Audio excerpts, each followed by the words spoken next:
Hi, I'm Amy Bodette from the LT Store. Thank you for watching the fourth of our video series on designing an off-grid solar system. This video will explain how to size a charge controller for your off-grid system. We'll discuss the two major types of charge controllers and figure out how to select the right size for your system. Our previous videos helped us determine how much power we needed to make, what size battery bank was needed to store it, and what solar panels were needed to generate that power. Now we'll figure out what charge controller is needed to manage that power. We're getting closer to completing the system. We've figured out the house loads, done the batteries and panels, and now let's do the charge controller. We've got another video that goes into great detail of the difference between a PWM and an MPPT charge controller, so I'm not going to repeat much of that. The short version is, charge controllers are available with two different technologies, PWM and MPPT. How they perform in a system are very different from each other. An MPPT charge controller is more expensive than a PWM and is often worth it to pay the extra money. PWM charge controllers operate by making a connection directly from the solar array to the battery bank. During bulk charging, when there's a continuous connection from the array to the battery bank, the array output voltage is pulled down to the battery voltage. As the battery charges, the voltage of the battery rises, so the voltage output of the solar panel rises as well, using more of the available solar power as it charges. As a result, you need to make sure that you match the nominal voltage of the solar array with the voltage of the battery bank. A 12-volt solar panel can charge a 12-volt battery. That's nominal. A 24-volt solar array is needed for a 24-volt battery bank, and 48-volt array is needed for a 48-volt bank when using PWM. MPPT charge controllers measures the VMP voltage of the panel and down converts the PV voltage to the battery voltage. Because power in equals power out, when the voltage is dropped to match the battery bank, the current is raised, so you're using more of the available power from the panel.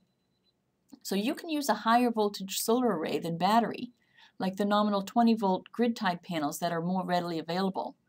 With a 20-volt panel, you can charge a 12-volt battery bank, or 2 in series can charge a 24-volt bank, and 3 in series can charge a 48-volt bank. This opens up a whole wide range of panels that now can be used for your off-grid system.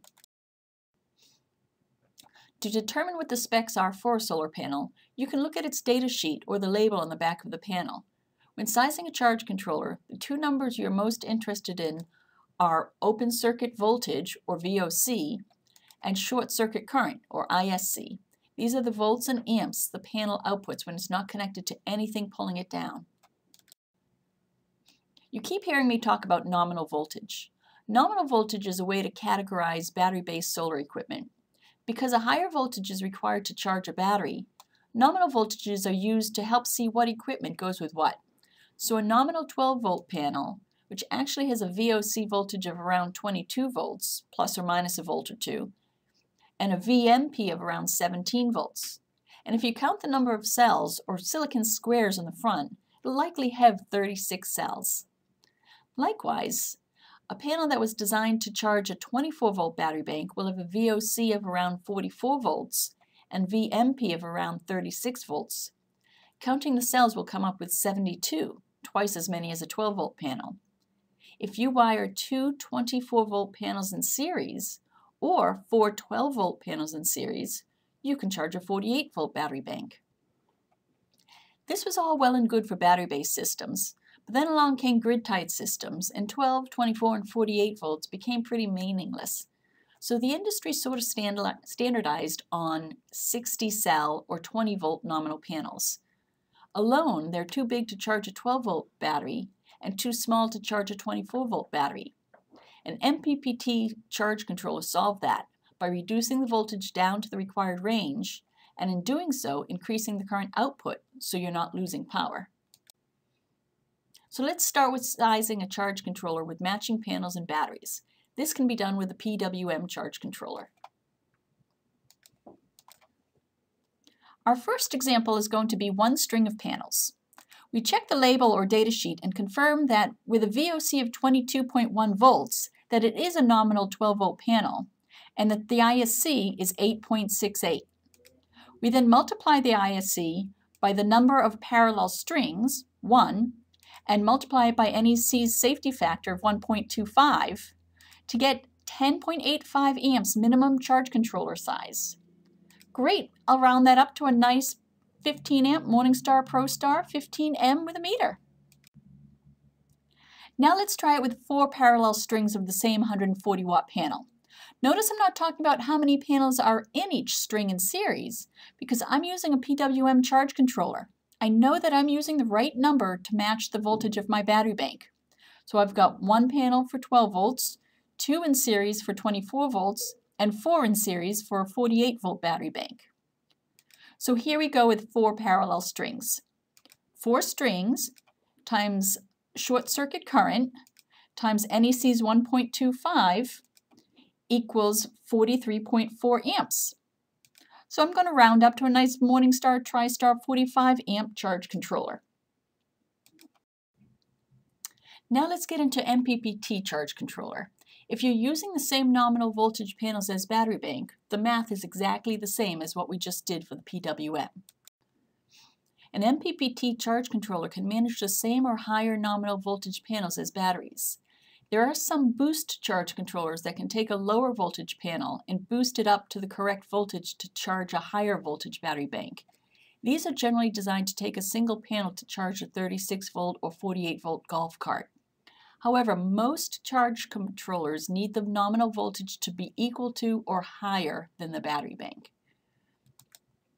Because watts equals volts times amps, and the watts are constant, if the voltage drops, the current goes up. For example, if you have a 200 watt panel with a voltage of 40 volts and a current of 5 amps, if the voltage drops in half to 20 volts, the current doubles to 10 amps. The 200 watts remains the same. When the voltage of the array is higher than the battery, the charge controller will reduce the output voltage to charge the batteries and increase the current output. A lot of MPPT charge controllers can handle a higher input voltage than a nominal 48 volts. This allows you to use several solar panels in series to increase the voltage in the line going from the panels outside to the charge controller and batteries inside. When you see the max voltage rating of a charge controller, that is the highest VOC voltage of the string of panels plus a temperature duration for the coldest temperature the panels will be exposed to during sunlight hours. So if it ever gets to minus 20 degrees Fahrenheit during a cold winter morning, like it does here in New England, you need to multiply the VOC of the panel by 1.21 to determine the highest voltage the panels may potentially put into the charge controller. So to figure out how many panels you can do in series for a charge controller that's rated for 150 volts, you multiply the VOC of the panel by the number of panels in series by the temperature duration factor. If we try putting 4 nominal 20 volt panels with a VOC of 39.4 volts in series, when we multiply times the 4 panels, we are already over the 150 volt limit, even without the temperature correction. So if we drop it down to 3 in series, times 39.4 volts, times 1.21 temperature correction, we're just under at 143 volts. We're within the acceptable voltage range. So let's look at what happens when we put a string of 3 240 watt panels in series and send it into a 12 volt battery bank through our MPPT charge controller. We have 240 watt panels times 3, which gives us 720 watts. Next, we take that 720 watts divided by a 12 volt battery bank, which equals 60 amps out of the charge controller. Okay, so I know I need a charge controller that's rated to handle at least 60 amps. Outback makes a great FlexMax 60. I can see if that'll work for me. The next step is to confirm with the specs of that charge controller you want to use to see if it can handle the full wattage of the array at that battery voltage. I see in the specs for the 12 volt system, it can handle up to 750 watts. Well, 720 watts is less than 750 watts, so we are good to go. So let's use the off-grid example we've been using throughout this video series to figure out what equipment we need. Looking back through our list of steps, We have everything we need to calculate the charge controller needed from our previous videos. We had decided to do a 48-volt battery bank, and we need an array of at least 1168 watts.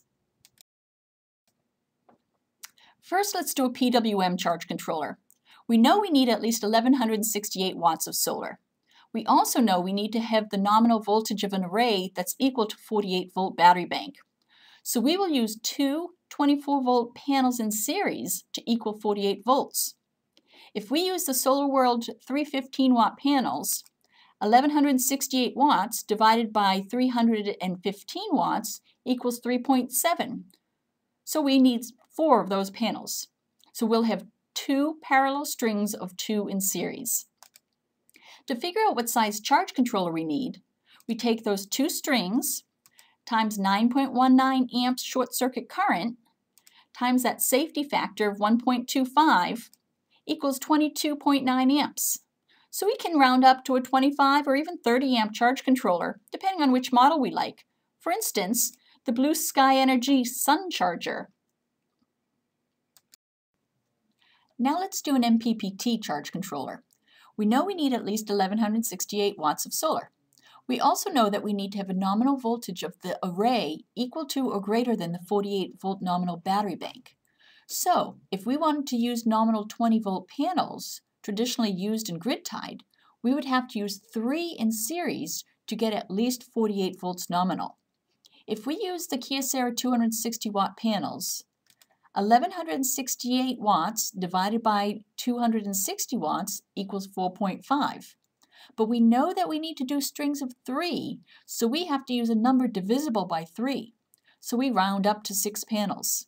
So we'll have 2 parallel strings of 3 in series. So let's look at what happens when we take our 2 parallel strings of Kyocera 260-watt panels in series and send it into a 48-volt battery bank through our MPPT charge controller. The wattage of each panel is 260 watts, and we have 6 of them for a total of 1,560 watts. Next, we take that 1,560 watts divided by a 48-volt battery bank equals 32.5 amps out. Okay, I can probably use a Morningstar TriStar 45. Let's double check to see if the specs agree. So this is interesting.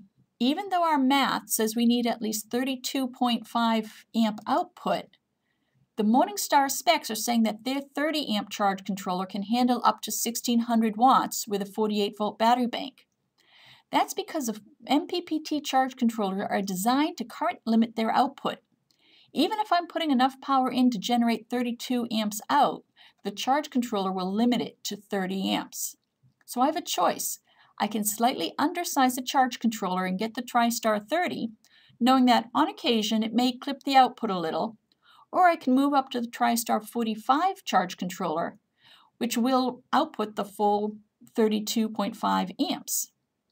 Either one is fine. I just need to decide if I want to pay a little more for a bigger charge controller that will not limit the output, or if the occasional loss of 2 amps is adequate. With a 45 amp charge controller, I also have room for additional panels in the future if I want to expand. Being able to handle up to 2,400 watts, I could add a third string of 3 panels in the future, bringing me up to 9 panels and 2,340 watts. You may be adding additional loads in the future, so it may benefit you to have some wiggle room for growth. Well, that's it for this. You can go to our website to check out our selection of PWM and MPPT charge controllers. Watch the final video in this series on how to select the inverter using the numbers we've come up with. Also watch more of our various video series on our website.